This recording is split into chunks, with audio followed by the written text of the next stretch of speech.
They called me defective during Totemina Vida, and by age 19, after 3 doctors examined my frail body and pronounced their verdict, I started to believe them. My name is Thomas Beaumont Callahan. I'm 19 years old, and my body has always been a betrayal. A collection of failures written in bone and muscle that never properly formed. I was born premature in January 1840. Arriving 2 months early during one of the coldest winters Mississippi had seen in decades.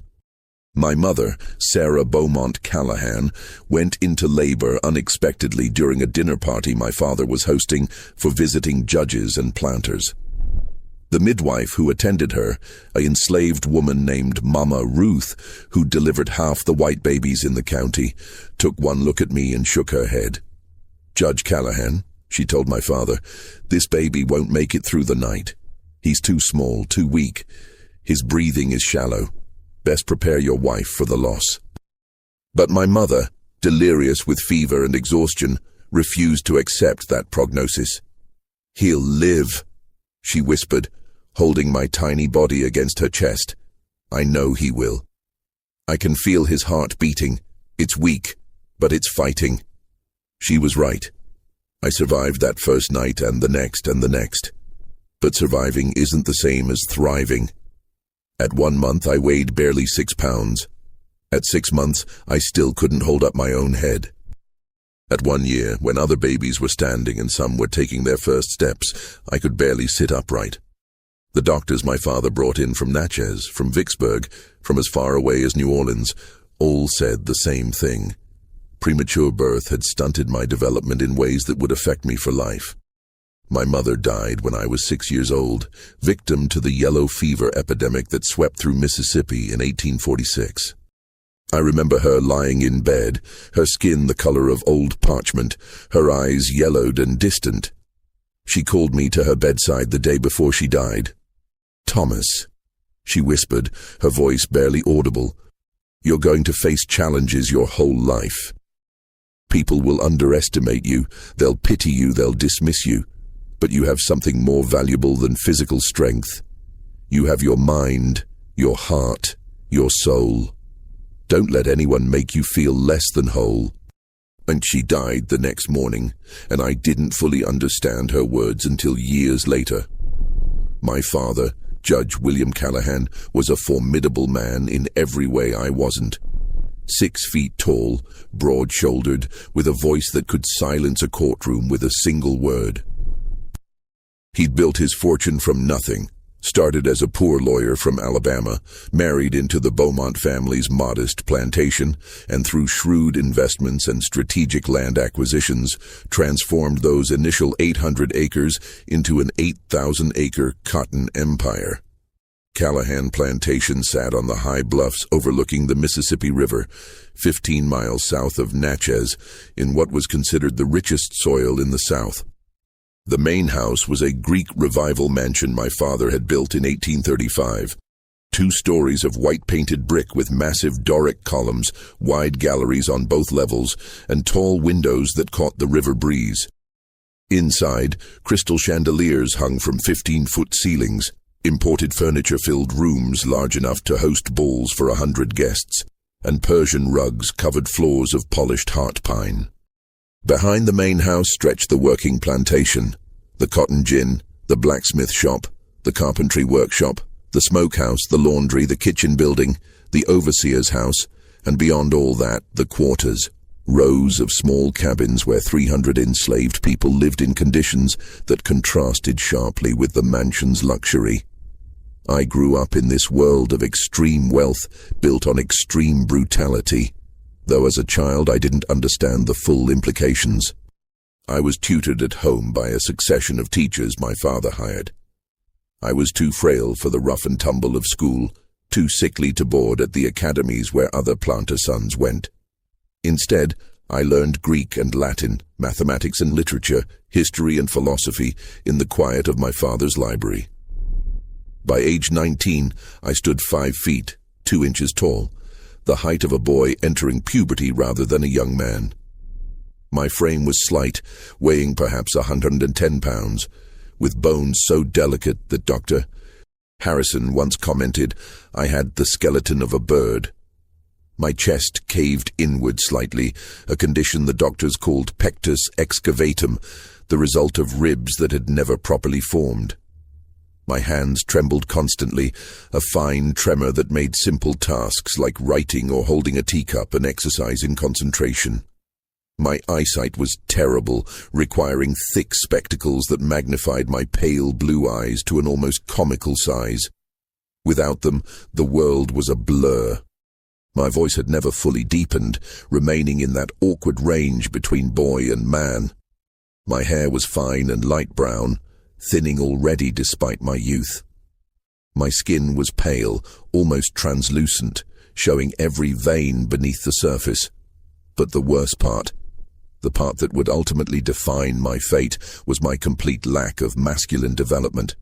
I had no facial hair to speak of, just a few wispy strands on my upper lip that I shaved more out of hope than necessity. My body was hairless, smooth as a child's, and the doctor's examinations had confirmed what my father had suspected. My reproductive organs were severely underdeveloped, rendering me sterile. The examinations began shortly after my 18th birthday in January 1858. My father had arranged for me to meet a potential bride, Martha Henderson, daughter of a wealthy planter from Port Gibson. The meeting was a disaster. Martha took one look at me and couldn't hide her disgust. She made polite conversation for exactly 15 minutes before claiming a headache and leaving. I overheard her telling her mother as they departed, "Father can't seriously expect me to marry that child. He looks like he'd break in half on our wedding night." After that humiliation, my father summoned Dr. Harrison. Dr. Samuel Harrison was Natchez' most prominent physician, a Yale-educated man in his 50s who specialized in what he called matters of masculine health and heredity. He arrived at Callahan Plantation on a humid February morning, carrying a leather medical bag and an air of clinical detachment. My father left us alone in his study. Dr. Harrison had me undress completely, then conducted the most humiliating hour of my life. He measured me: height, weight, chest circumference, limb length. He examined every inch of my body, making notes in a small leather journal. He paid particular attention to my groin, manipulating my underdeveloped testicles, commenting aloud about their size and consistency. "Significantly below normal," he muttered, writing.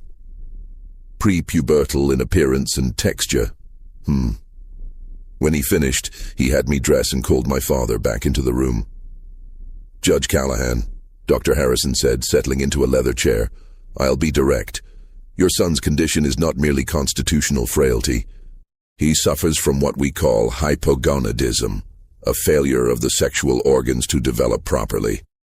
This was likely caused by his premature birth and subsequent developmental delays." My father's face remained impassive. "What does this mean for his future? For marriage and continuation of the family line?" Dr. Harrison glanced at me, then back at my father. "Judge, the likelihood of your son producing offspring is virtually non-existent. The testicular tissue is insufficient for spermatogenesis, the production of viable seed. His hormone production is clearly deficient, as evidenced by his lack of secondary sexual characteristics.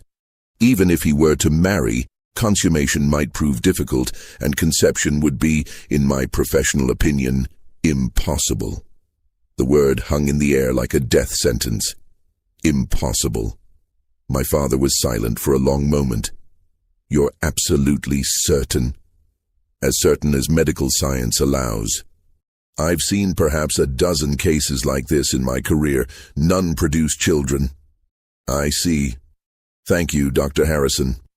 I'll have your payment sent to your office." After the doctor left, my father poured himself 3 fingers of bourbon and stared out the window at the river. "Father, I'm sorry," I said quietly. He didn't turn around. "For what? For being born early? For being sickly? For being—" He trailed off, took a long drink. Not your fault, Thomas, but it is our reality. But my father wasn't satisfied with one opinion. A week later, Dr. Jeremiah Blackwood arrived from Vicksburg. He was younger than Dr. Harrison, more aggressive in his examination, rougher in his handling of my body. But his conclusion was identical. Severe hypogonadism with associated sterility. The condition is permanent and untreatable. The third doctor came from New Orleans in March. Dr. Antoine Mercier was a Creole physician who'd studied in Paris and spoke with a thick French accent. He was the gentlest of the three, apologizing for the invasive nature of the examination. But his verdict was the same. Je suis désolé, but your son, he cannot father children. The development, it is arrested. Nothing can be done. 3 doctors, 3 examinations, 3 identical conclusions. Thomas Beaumont Callahan was sterile, unfit for breeding, incapable of continuing the family line. The news spread through Mississippi's planter society with the speed and thoroughness of gossip among people who had nothing better to do than discuss each other's business. My father made no effort to keep it secret. What would be the point? Any woman who agreed to marry me would need to know. Better to be honest up front than face recriminations later. The Hendersons withdrew their daughter from consideration immediately. The Rutherfords, who'd expressed interest in introducing me to their younger daughter, sent a polite note declining. The Prestons, the Montgomerys, the Fairfaxes, all the prominent families who might have overlooked my physical frailty for the sake of the Callahan fortune, all suddenly found reasons why their daughters were unsuitable or already promised elsewhere. But it wasn't just the private rejections that hurt. It was the public comments. I overheard Mrs. Harrison at church in April. Such a pity about the Callahan boy. The judge has all that wealth and no proper heir to leave it to. Makes you wonder what the point is.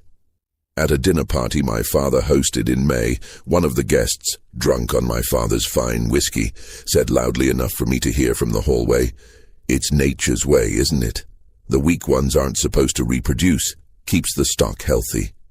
A visiting planter from Louisiana, examining a horse my father was selling, commented, "Fine animal.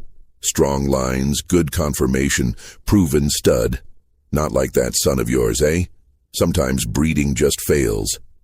Each comment was a knife, but I'd learned to show no reaction. What would be the point? They were right, in the terms they understood. I was defective merchandise, a failed investment, a dead-end branch on the family tree. My father withdrew into himself during the spring and summer of 1858. He still ran the plantation with his usual efficiency, still served as county judge, still attended social functions. But at home, he was increasingly distant, spending long hours in his study with bourbon and legal documents, working on something he wouldn't discuss with me. I retreated into books. My father's library contained over 2,000 volumes, and I'd read most of them by age 19. I particularly loved philosophy and poetry, Marcus Aurelius, Epictetus, Keats, Shelley, Byron. I found solace in words written by men who'd contemplated suffering, mortality, and the human condition. I also began exploring books my father didn't know were in his library, volumes that previous owners had left behind or that had been accidentally included in lots purchased at estate sales. These included abolitionist literature that was technically illegal in Mississippi, Narrative of the Life of Frederick Douglass, published in 1845, Uncle Tom's Cabin by Harriet Beecher Stowe, published in 1852, essays by William Lloyd Garrison and other Northern abolitionists. I read these forbidden books late at night when the house was quiet, and they disturbed me profoundly. I'd grown up accepting slavery as natural, as ordained by God, as beneficial to both master and slave. The idea that enslaved people were inferior, childlike, incapable of self-governance, this was what everyone around me believed and taught. But these books presented a different picture. Frederick Douglass wrote with intelligence and eloquence that matched any white author I'd read. He described the brutality of slavery, the whippings, the family separations, the sexual exploitation, the psychological torture of being treated as property. Uncle Tom's Cabin, despite being fiction, depicted slavery's horrors with devastating emotional impact. I began noticing things I'd previously ignored. The scars on the backs of field hands, the way enslaved people's expressions went blank and subservient when white people approached. The children who looked suspiciously like my father's overseers. The women who disappeared from the fields for months, then returned without the babies they'd obviously carried. But I did nothing with these observations. I was too weak, too dependent, too compromised by my own comfort to challenge the system. I told myself I was different from other slaveholders, that I treated enslaved people with more kindness. But kindness doesn't make slavery less evil, it just makes the enslaver feel better about participating in it. In September 1858, my father made another attempt at finding me a bride. He contacted families outside Mississippi, Alabama, Louisiana, Georgia.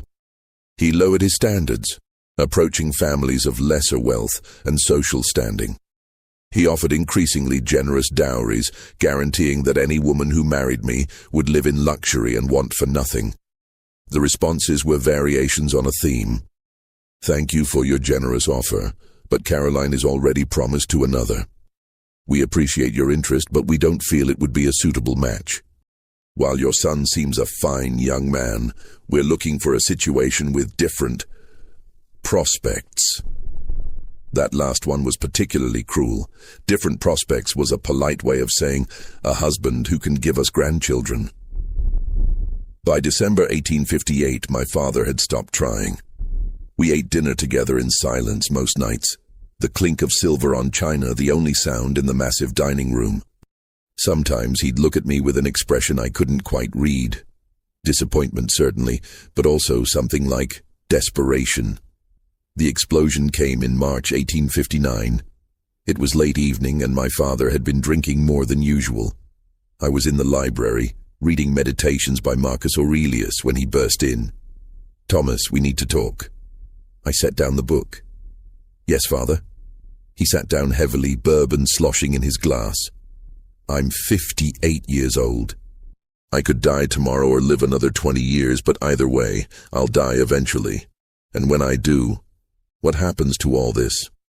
He gestured vaguely at the room, the house, the plantation beyond. "The estate will go to our nearest male relative, I suppose. Cousin Robert in Alabama." "Cousin Robert," my father spat, "is an incompetent drunk who's lost 2 small plantations to bad debt. He'd sell this place within a year and drink away the profits. Everything I've built, everything my father built before me, would be gone. I'm sorry, Father. I know this isn't the situation you wanted. Sorry doesn't solve the problem." He stood up, began pacing. "For 18 months, I've tried everything. 18 months of searching for a wife who'd accept you despite your condition. No one will. No one wants a husband who can't produce heirs. That's the reality. I know. So I've had to think creatively, very creatively, about solutions that push the boundaries of convention." Something in his tone made me uneasy. "What do you mean?" He stopped pacing, looked directly at me. "I'm giving you to Delilah." I stared at him, certain I'd misheard. "I'm sorry, what?" "Delilah, the field hand. I'm giving her to you as your companion, your wife in practical terms." The words made no sense. "Father, you cannot possibly be suggesting—" "I'm not suggesting. I'm telling you what's going to happen." His voice was hard now, the voice he used in court when pronouncing sentence. "No white woman will marry you.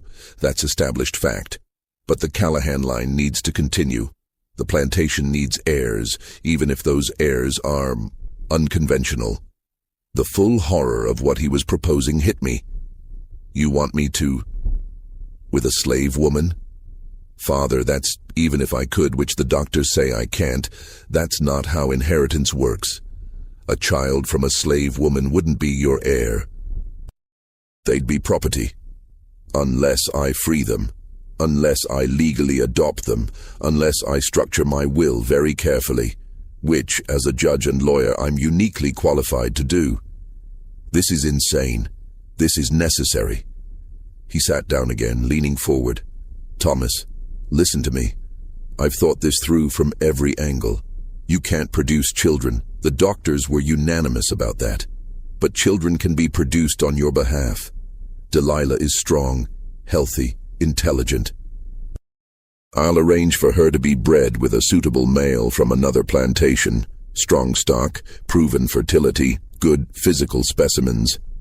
The children she bears will legally be mine through documentation I'll create.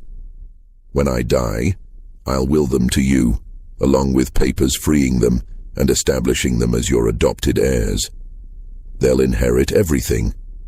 You're talking about breeding human beings like livestock. I'm talking about ensuring the continuation of this family and this plantation. Is it unconventional? Yes. Is it legally complex? Absolutely. But it's possible and it solves our problem. It's not my problem. I stood up, my hands trembling more than usual. Father, what you're describing is evil. You want to use a woman's body without her consent to produce children who'll be manipulated through legal fictions into becoming heirs. You're treating people like breeding stock, like animals. They are animals in the eyes of the law. His voice rose to match mine. Thomas, I understand you've been reading those abolitionist books. Yes, I know about them. I'm not blind. You've filled your head with sentimental nonsense about the humanity of slaves. But the legal reality is that they are property. I own Delilah the same way I own this house or that chair, and I'm choosing to use her in a way that solves a problem. And what does Delilah think about this? She'll do what she's told. She's property, Thomas. Her opinion is irrelevant. Something in me snapped. I'd spent my entire life deferring to my father's authority, accepting his decisions, trying to make up for being a disappointing son. But this was too much. No. The word came out quietly but firmly. My father blinked. What did you say? I said, no, I won't be part of this. If you want to implement this obscene breeding scheme, you'll do it without my participation or cooperation. You ungrateful. He stood up, his face reddening. Do you have any idea what I've sacrificed for you? The opportunities I've lost because I had to focus on finding solutions for my defective son? The social embarrassment of having an heir who can't perform the one basic function required of him? I didn't ask to be born this way, and I didn't ask for a son who'd end the family line. He threw his glass, which shattered against the fireplace. I'm trying to find a solution, and you're throwing it back in my face out of some misguided moral superiority you learned from abolitionist propaganda. It's not propaganda to say that people shouldn't be bred like animals. Father, if you can't see the evil in what you're proposing, get out. Get out of my sight. I left the library, my heart pounding, my whole body shaking. I went to my room, closed the door, and sat on my bed trying to process what had just happened. My father wanted to use an enslaved woman as breeding stock to produce heirs that would legally be manipulated into inheriting his plantation, and he saw nothing wrong with this plan. In fact, he thought it was a clever solution to an intractable problem. I couldn't sleep that night. I kept thinking about Delilah, about the life my father was planning for her without her knowledge or consent. I'd seen her around the plantation, of course. She was hard to miss. Delilah was 24 years old, nearly 6 feet tall, with a powerful build from years of field work. She had skin the color of polished mahogany, high cheekbones, and eyes that held an intelligence she'd learned to hide in the presence of white people. She was what the overseers called a prime field hand, strong enough to pick 300 pounds of cotton a day, healthy enough to work through the brutal Mississippi summers without collapsing. I'd heard the overseers talking about her, that Delilah's worth 3 regular hands, never gets sick, never complains, works like a machine. But I'd also heard darker comments. Shame to waste breeding potential like that on field work. A woman built like that should be having babies every year. Now my father wanted to ensure that breeding potential was exploited. I couldn't let that happen. But what could I do? I had no authority over the plantation. I was 19 years old, physically weak, financially dependent on my father. I couldn't free Delilah. I didn't own her, and even if I did, the legal process was complex and expensive. I couldn't help her escape. I barely knew her, had no connections to the Underground Railroad, and wouldn't know the first thing about arranging escape for a fugitive slave. But I couldn't do nothing. The next morning, still shaking from confrontation and lack of sleep, I made a decision. I needed to warn Delilah at minimum. She deserved to know what my father was planning. The quarters were located a quarter-mile behind the main house, down a dirt path lined with ancient oak trees. I'd rarely visited them before. It wasn't proper for the master's son to mingle with the enslaved. The few times I'd been there were during Christmas distributions when my father would hand out extra rations and cheap gifts to the people who made his wealth possible. The quarters consisted of 20 small cabins arranged in 2 rows. Each cabin housed between 6 and 10 people in conditions that contrasted sharply with the mansion's luxury. Rough pine plank walls, dirt floors, a single fireplace for heating and cooking, 1 or 2 small windows with wooden shutters but no glass. It was mid-morning on a Tuesday, which meant most of the field hands were out working. Only a few people were around. An elderly woman tending a cook fire, some children too young to work, a man with a bandaged leg sitting on a cabin step. They all stared at me as I walked past. It wasn't common for white people to visit the quarters, except the overseer on his rounds or my father on inspection tours. A frail young white man in fine clothes, walking alone through the quarters. I must have looked completely out of place. I asked the elderly woman which cabin belonged to Delilah. She looked at me suspiciously. "Why are you asking after Delilah, young master?" "I need to speak with her, it's important." "She out in the fields. Won't be back till sundown." "I'll wait." The woman's eyes narrowed, but she pointed to the 3rd cabin in the 2nd row. "That's hers, but I don't know what business you got with her." I spent the day in uncomfortable limbo. I couldn't return to the main house. My father and I weren't speaking. I couldn't wait in Delilah's cabin. That would be completely inappropriate. So I walked the grounds of the plantation, avoiding the areas where my father might be, trying to formulate what I'd say to Delilah when she returned. The sun was setting when I saw the field hands returning. They walked in loose groups, exhausted from 10 hours of labor under the March sun. Delilah was easy to spot. She was a head taller than most of the others, walking with a straight-backed posture despite obvious fatigue. She saw me standing near her cabin and stopped. "Master Thomas?" The other field hands stared, whispering to each other. This was highly unusual, the master's son waiting at a slave cabin. "Delilah, I need to speak with you. It's important. May I?" I gestured toward her cabin. She glanced at the other workers, then nodded slowly. "Yes, sir." We entered the cabin. It was a single room, about 12 by 14 feet, with a dirt floor and rough plank walls.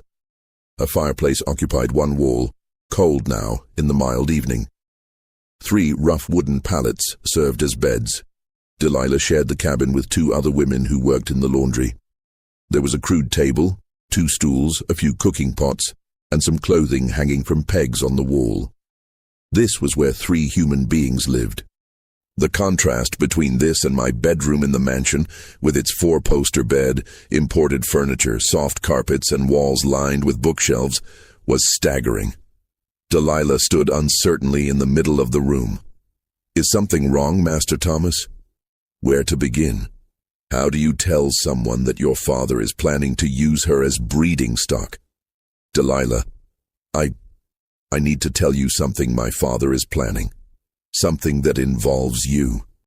Her expression became carefully neutral, the look enslaved people adopted when dealing with white people who might mean danger. "Yes, sir." I told her everything. About my sterility, about my father's desperation for heirs, about his plan to breed her with a male slave from another plantation, about the legal machinations that would turn her children into my adopted heirs. As I spoke, I watched her face cycle through shock, horror, and then a kind of weary resignation. When I finished, she was quiet for a long moment. Finally, she said, "So the judge plans to use me like a broodmare?" "Yes. And I wanted you to know. I wanted to warn you so you could, I don't know. Prepare yourself. Resist if possible. Though I know that's almost impossible given your situation." "Why?" She looked at me directly now, fear temporarily overcome by curiosity. "Why are you telling me this, Master Thomas? Why do you care what happens to me?" It was a fair question. Why did I care? I'd lived my entire life benefiting from slavery without questioning it. I'd worn clothes made by enslaved people, eaten food prepared by enslaved people, lived in luxury built on enslaved labor. What made this different? Because what my father is planning is wrong. Not just morally wrong in some abstract sense, but practically, specifically wrong in a way I can't ignore anymore. "You think slavery's wrong?" There was skepticism in her voice. I struggled for words. "I think I've been reading too much lately. Books that make me question things I've always accepted. And when my father laid out his plan, when he talked about you like you were livestock to be bred for his purposes, something in me couldn't accept it. But you still own slaves. Your father still owns me." "Yes. And I don't have an answer for that contradiction. I'm complicit in a system I'm starting to understand is evil. But I couldn't let my father's plan happen without at least warning you."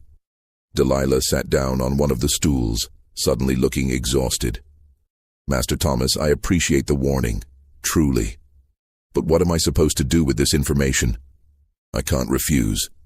If the judge orders me bred, I'll be bred. If I resist, I'll be whipped until I comply, or sold to someone worse or killed. There is no escape from this." There might be. The words were out before I'd fully thought them through. She looked up. "What?" "There might be a way out. I've been thinking about it all day. If you were to escape." "Escape to where? We're in Mississippi. There are slave patrols everywhere. I have no papers, no money, no knowledge of the roads north. And I'm a 6-foot-tall black woman. I'm not exactly inconspicuous. I'd be caught within a day and sold south, probably to a Louisiana sugar plantation, where I'd be worked to death within a few years. What if you had papers? What if you had money? What if you had someone to travel with who could deflect suspicion?" She stared at me. "Master Thomas, what are you suggesting?" "I'm suggesting—" I took a deep breath. "I'm suggesting that maybe we both leave. Together. We go north. I have money. My mother left me a trust fund that I can access. Not a fortune, but enough to get us started somewhere. I can forge travel passes in my father's handwriting. We take a wagon and supplies and we just go. You can't be serious. I'm completely serious. Master Thomas, if we're caught, do you know what would happen? You'd be imprisoned for slave theft. I'd be killed. They don't just whip runaway slaves in Mississippi. They make examples of them. Public hangings, sometimes worse. I know. But if we succeed, and if we somehow make it north, then what? You'd be throwing away everything. Your inheritance, your social position, your family name. You'd be poor. You'd be an outcast. And for what? To help one slave escape when your father owns 300? It was the fundamental question, and I didn't have a good answer except the truth. Because I can't save 300 people. But maybe I can save one. Maybe I can stop one evil thing from happening. And maybe that's better than doing nothing. Why me? You don't even know me. Because you're the one my father's planning to hurt. Because I can't stop him from continuing slavery, but I can try to stop him from breeding you like an animal. And because I hesitated. Because I think maybe we both need to escape. You from slavery, me from a life of complicity in a system I'm starting to realize I can't morally accept. Delilah studied me with those intelligent eyes that had been trained to hide their intelligence. You really mean this? Yes. You'd give up everything to help me escape? Yes. Even though you barely know me, even though I'm just one slave among millions, even though it might not make any real difference in the grand scheme. Yes, because it would make a difference to you. And right now that feels like the only thing I can actually control. She was quiet for a long time. Outside, I could hear other enslaved people moving around, preparing evening meals, settling in for the night. The sun had fully set now, and the cabin was lit only by faint moonlight through the window. Finally, Delilah said, "If we do this, and I'm not saying yes yet, I'm just saying if, we'd need to be smart about it. We'd need to plan carefully. The judge has connections everywhere in Mississippi. He'd send people after us." "I know. And we'd need to move fast. If he's planning to bring in a male slave to breed me with, that could happen any day. When would you want to leave? Give me 2 days to think about it, to prepare what little I have, to say goodbye to people in a way that doesn't alert suspicions." She stood up. "Master Thomas, I don't fully understand why you're doing this. Part of me thinks this is some kind of trap or cruel joke. But if you're sincere, if you really mean to help me escape, then I'll take that chance. Because you're right. What your father's planning is worse than the risk of running.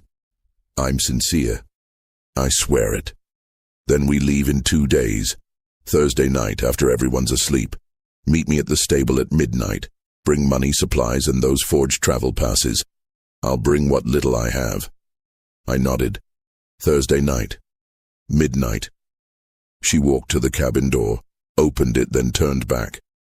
"Master Thomas, if we do this, if we make it north, what then? What do you expect from me?" "Nothing. I expect nothing except that you'd be free. What you do with that freedom is entirely your choice. You're not doing this expecting me to be grateful in certain ways, expecting me to be your mistress or companion or... No, absolutely not. I'm doing this because it's right, or at least less wrong than doing nothing, that's all." She studied me for another moment, then nodded. "Thursday night. Don't be late, and don't change your mind." I left the quarters and walked back to the mansion in the dark, my heart pounding. What had I just agreed to? I was planning to steal my father's property, because that's what Delilah was in the eyes of the law, property, and flee north with her. If we were caught, I'd be imprisoned. Delilah would likely be killed. But if we succeeded, one person would be free. One woman wouldn't be forced into the breeding scheme my father had planned. It wasn't saving the world. It wasn't ending slavery. But it was something. The next 2 days were agony. I avoided my father as much as possible, taking meals in my room, claiming illness. He didn't push the issue. We were still angry with each other, and he likely assumed I needed time to come around to his plan. I used those 2 days to prepare. I went to the bank in Natchez and withdrew nearly all of my trust fund, $800, a substantial sum. I packed a bag with clothes, books, and necessities. I studied maps of Mississippi and the routes north. I practiced my father's signature on travel passes, getting the loops and flourishes exactly right. I also wrote letters. One to my father explaining why I was leaving. One to Dr. Harrison, thanking him for his professional care. One to the few friends I'd had over the years, saying goodbye. The letter to my father was the hardest. "Father, by the time you read this, I'll be gone. I'm leaving Mississippi, and I won't be returning. I know this will anger you, disappoint you, and perhaps hurt you. For that, I'm sorry. But I cannot be part of your plan for Delilah. I cannot participate in a scheme that treats human beings as breeding stock. You raised me to value education, reason, and moral principle. The education you provided has led me to conclusions you won't like. Slavery is evil, and our participation in it is wrong. I'm not asking you to understand or approve. I'm simply telling you that I've made my choice. The Callahan line may end with me, but it will end with whatever dignity I can salvage rather than continue through the moral bankruptcy of your breeding scheme. I hope someday you'll understand. Your son, Thomas. I sealed the letter and left it on my desk. Thursday night arrived. I couldn't eat dinner. I lay in bed, fully clothed, listening to the house settle into sleep. My father retired to his room around 10. The servants finished their evening duties by 11. By 11:30, the mansion was silent. At 11:45, I grabbed my bag, crept downstairs, and slipped out through the kitchen door. The stable was dark, lit only by moonlight filtering through gaps in the walls. I hitched up one of the smaller wagons, a 2-horse rig that we used for local travel. I loaded my bag, some food I'd stolen from the kitchen, blankets, and a canteen of water. At exactly midnight, Delilah appeared. She carried a small bundle, everything she owned in the world probably. Some clothes, maybe a few personal items. That was it. 24 years of life reduced to one small bundle. "You came," she said quietly.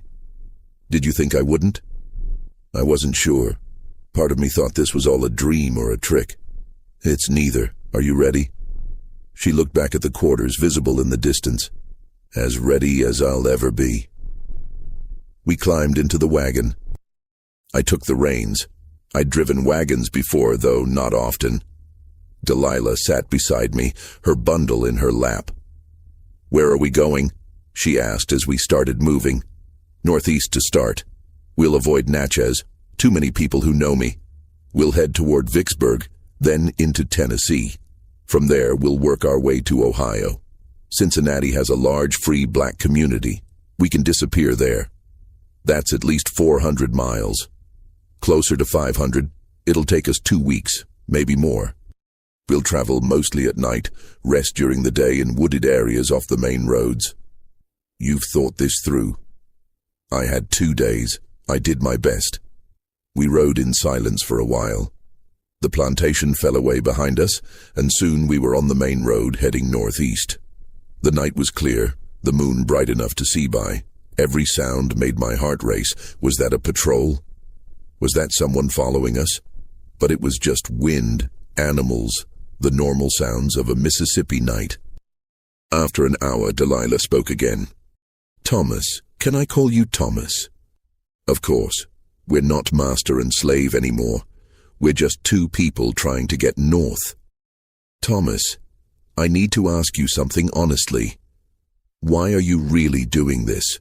And I don't want the noble answer about stopping one evil. I want the real reason." I thought about that as the horses plodded on. The real reason? I think I've spent my entire life being told I'm defective. That I'm less than a real man because my body doesn't work right. That I'm worthless because I can't produce heirs. And I've internalized that. I've believed it. I don't see what that has to do with helping me. My father's plan would have used you the same way society has used me, reduced you to your reproductive function, treated you as valuable only for what you could produce. And I realized I couldn't participate in doing to someone else what's been done to me. Does that make sense? "Yes," she said quietly. "It makes perfect sense." We traveled through the night and into the dawn. As the sun rose, we pulled off the road into a grove of trees. I unhitched the horses and let them graze. Delilah and I ate some of the food I'd brought: bread, cheese, dried meat. "We should sleep in shifts," Delilah said. "Take turns keeping watch in case anyone comes." "You should sleep first. You worked all day yesterday. I just worried." "All right. Wake me in a few hours." She lay down on a blanket and was asleep almost instantly. I watched her for a moment, this woman I barely knew, who I was risking everything to help escape.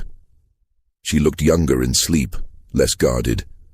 The intelligence she normally hid was visible in the peaceful lines of her face. What had I done? I'd thrown away my entire life on an impulse to save one person from one specific evil. It was irrational, possibly foolish, definitely dangerous. But it was also the first time in my life I'd felt like I was actually doing something that mattered. Over the next 13 days, we made our way slowly north. We traveled at night, slept during the day, avoided towns where possible. I used the forged travel passes 3 times when we were stopped by patrols or passed through checkpoints. Each time, my heart raced as the patrol officer examined the documents. Says here you're traveling on Judge Callahan's business, escorting his property to Vicksburg for sale. That's correct, officer. The judge needs to liquidate some assets and Delilah here is prime stock. Should fetch a good price. And why's the judge's son doing this instead of an overseer? Father wanted me to learn the business. Can't run a plantation if you don't understand all aspects of it. The officer would hand back the papers, wave us through. Each time I'd keep my face calm until we were out of sight, then nearly collapse with relief. Delilah was remarkable during the journey. She was stronger than me, more capable, more resourceful. When a wheel came loose, she fixed it. When we needed to ford a stream, she waded in first to check the depth.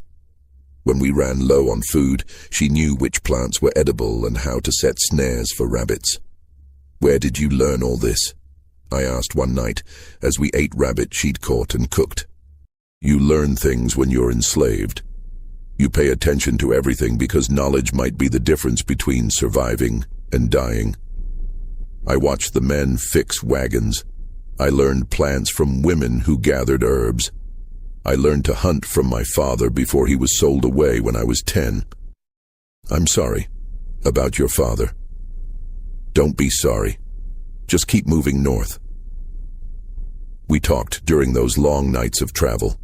Really talked in ways I'd never talked to anyone. Delilah told me about her life. Born on a plantation in Alabama, sold to my father when she was 15, 9 years of field work that should have broken her but didn't. She told me about dreams of freedom she'd barely allowed herself to have, about the constant vigilance required to survive slavery, about watching friends sold away, sisters raped by overseers, mothers separated from children. I told her about my life, the isolation of being sickly and strange, the education that set me apart, the loneliness of having wealth but no real friends, the shame of being called defective, the growing realization that my comfortable life was built on others' suffering. You're not defective, she said one night. You're different. There's a distinction. Society doesn't see it that way. Society's wrong about a lot of things. Wrong about slavery, wrong about women, wrong about you. By the time we crossed into Tennessee, something had shifted between us. We weren't master and former slave anymore. We weren't even just traveling companions. We were 2 people who'd begun to genuinely care about each other. It was Delilah who first voiced it. We'd stopped to rest in a barn we'd found abandoned. It was raining hard outside, and we'd decided to wait out the storm. Thomas, can I ask you something personal? Of course. When we get north, when I'm free. What happens then? Between us, I mean. I'd been thinking about the same question. I don't know. I suppose we'll find you a place to live, help you get settled, find you work maybe. I'll stay nearby in case you need help, but you'll be free to make your own choices. What if... She hesitated. What if my choice is to stay with you?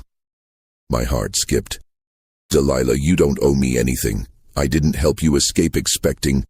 I know that. But what if it's not about owing? What if it's about wanting? I don't understand. She moved closer.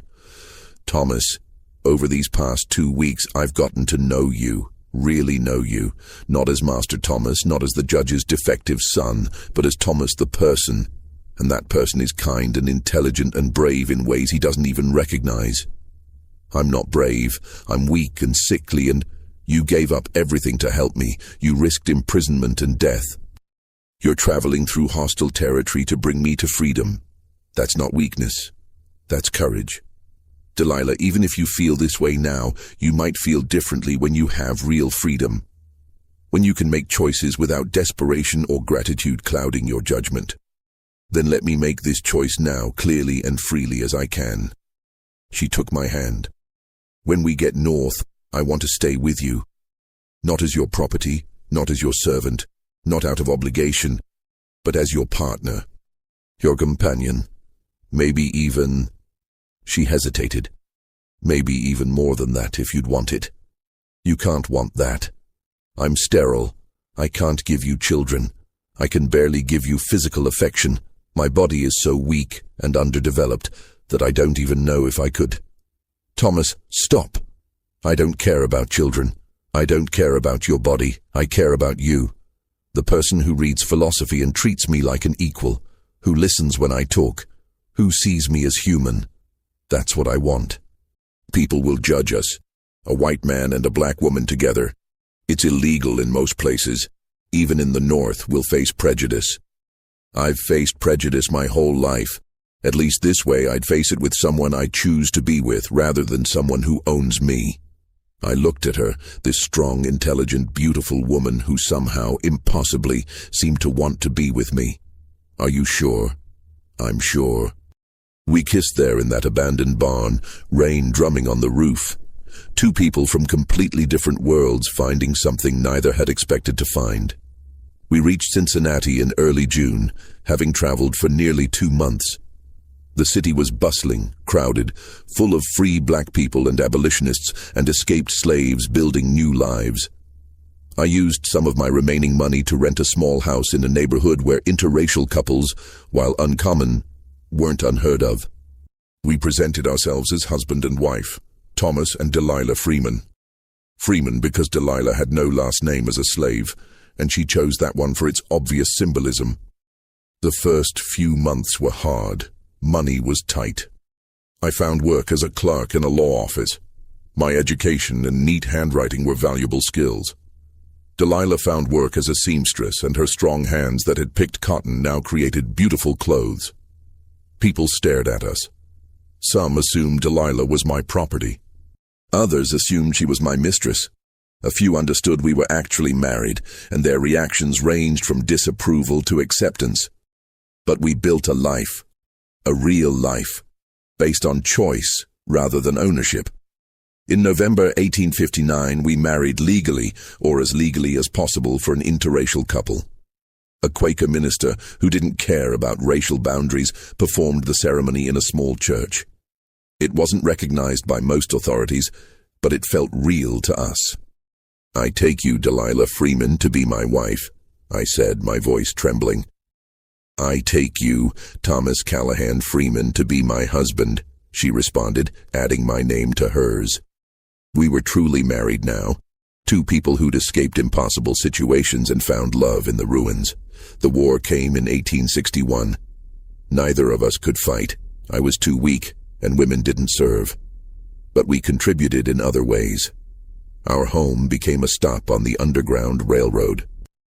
Delilah, using her knowledge and experience of slavery, helped newly escaped people adapt to freedom. I used my legal knowledge to help free black people navigate complex documentation requirements. We met Frederick Douglass once, when he came to Cincinnati to speak.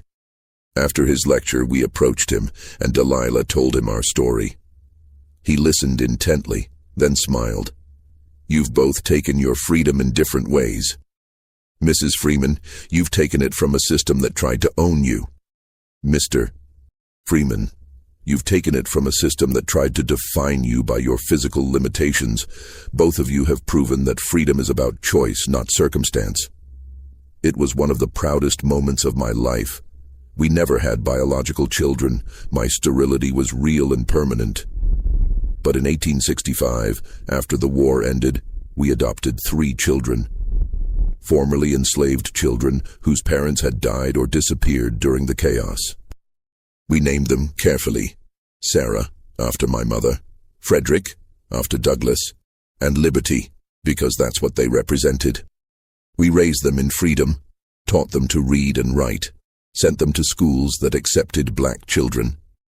We taught them they were valuable, that their worth wasn't determined by society's prejudices, but by their own character and choices. Sarah became a teacher, educating freed slaves in reading and mathematics.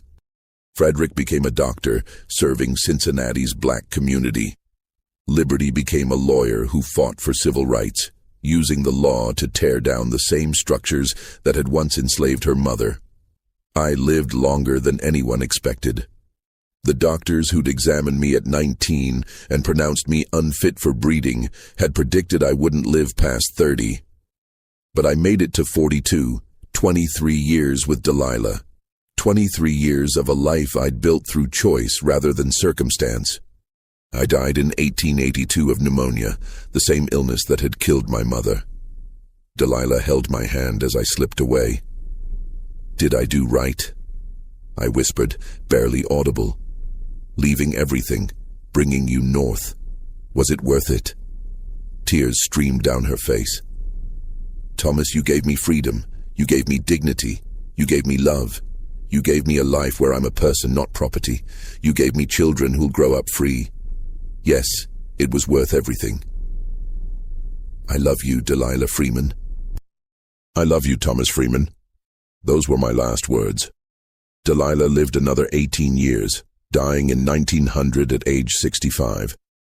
She spent those years working for civil rights, using her voice to tell the story of slavery and freedom, teaching young people about the importance of choosing justice over comfort. We're buried together in Spring Grove Cemetery in Cincinnati under a shared headstone that reads, Thomas Beaumont Callahan Freeman, 1840-1882, and Delilah Freeman, 1835-1900. Married, 1859. They chose freedom over comfort, love over convention, and proved that human worth cannot be determined by physical ability or social status. Our 3 children all lived successful lives of service. Sarah's school educated over 1,000 freed slaves. Frederick's medical practice served Cincinnati's black community for 40 years. Liberty's legal work helped dismantle segregation laws and protect civil rights. In 1920, Liberty published a book titled From Property to Partnership, The Story of Thomas and Delilah Freeman. It told our story, the white man society called Unfit for breeding and the enslaved woman society called Property, and how we both found freedom and love by rejecting the labels others put on us. This is the story of Thomas Beaumont Callahan Freeman and Delilah Freeman, who left Mississippi in May 1859 and built a life in Cincinnati, Ohio. It's the story of a man society called Defective and a woman society called Property, who proved that human worth isn't determined by physical capability or legal status, but by the choices we make and the dignity we afford ourselves and others. Historical records document our existence. Thomas's birth in 1840, his medical examinations in 1858, and the trust fund withdrawals in 1859. Delilah's sale to Judge Callahan is recorded in plantation ledgers from 1850. Cincinnati city directories list Thomas Freeman as a law clerk from 1859 to 1882 and Delilah Freeman as a seamstress from 1859-1900. Our marriage, while not recognized by state law, was recorded by the Quaker meeting house that performed the ceremony. Our children's birth records and adoption papers survive in Cincinnati archives. Our gravestone remains in Spring Grove Cemetery, visited occasionally by descendants and historians interested in unconventional stories of freedom and love from the slavery era. The story challenges assumptions about disability, race, and worth. Thomas wasn't broken because his body didn't develop normally. He was intelligent, moral, and capable of profound courage. Delilah wasn't property despite the law saying she was. She was strong, intelligent, and deserving of freedom and self-determination. And Judge Callahan's plan, meant to ensure his legacy, instead catalyzed something more valuable. 2 people finding freedom and building lives based on choice, dignity, and love. If Thomas and Delilah's story moves you, if you believe human worth transcends physical ability and legal status, If you believe love and freedom can triumph even in the darkest times, then share this story. Remember that history is filled with people who defied impossible odds, who chose justice over comfort, who proved that labels don't define us. Our choices do. Their legacy lives on in descendants who continue working for justice, in the example they set of choosing morality over convenience, and in the reminder that every person deserves freedom, dignity, and the chance to write their own story.